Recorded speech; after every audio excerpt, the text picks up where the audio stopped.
Here on In Business, we're going to take a look at the Greenbrier. In its more than 200-year history, that resort has hosted presidents and royalty, and it was the site at one time of a secret Cold War bunker for members of Congress. Now it's going to be hosting the PGA Tour beginning next year.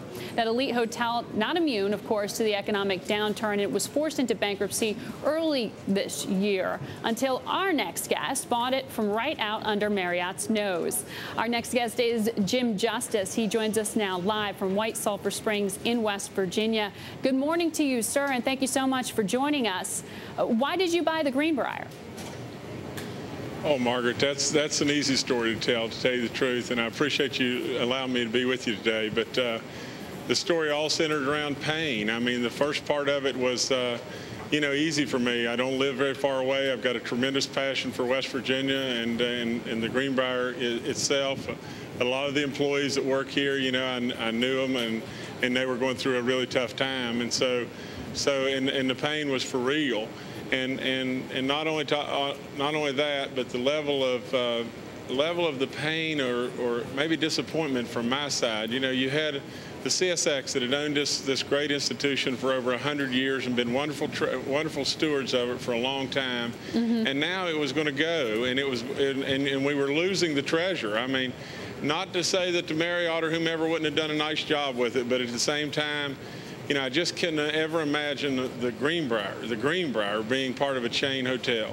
Well, you have certainly been painted, particularly in the local press, as really a white knight for that area. But you spent $20 million and then took on hundreds of millions of dollars in debt to buy this place. CSX was going to virtually pay Marriott just to take it off of its hands.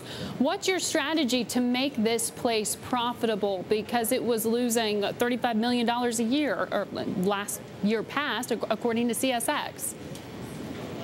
Well, Margaret, some of what you reported is correct. The debt is incorrect. We surely paid all the creditors off, but we did not assume hundreds of millions of dollars worth of debt. You didn't. It's been reported. That's a key thing. You did not assume all that debt?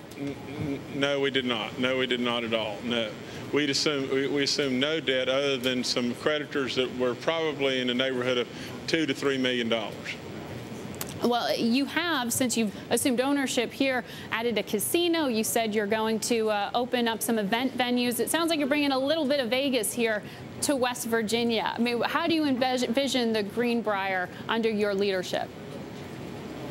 Well, again, Margaret, that's not really what we want to do. I mean, the Greenbrier has its eloquence and its treasure. It's 27 presidents that have been here. It's 6,500 acres. It's 50 amenities and so on.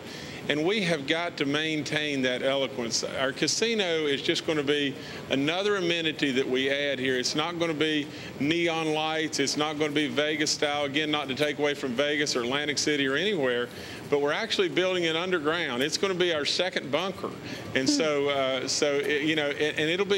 have more of a taste of.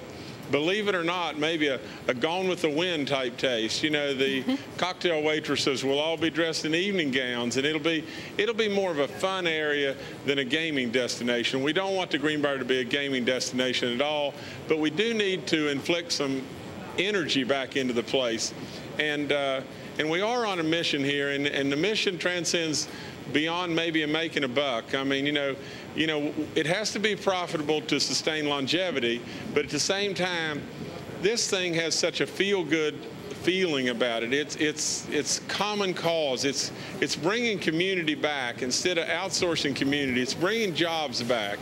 This is all about an entrepreneur, maybe not a very good-looking one in me, but an entrepreneur that's investing his own money and doing this the way America used to do it. This is not stimulus dollars.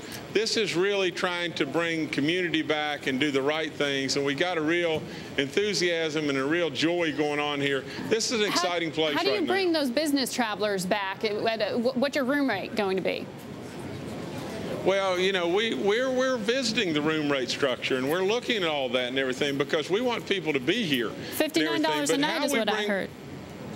Well, that's only going to be, that's my tribute to the people of West Virginia and a tribute to the people of Virginia. And we're only going to do that a couple of nights, you know, just to do something really nice back to the people that have never had the opportunity to be here. You've certainly done that for the people of West Virginia. Thank you so much, Mr. Justice.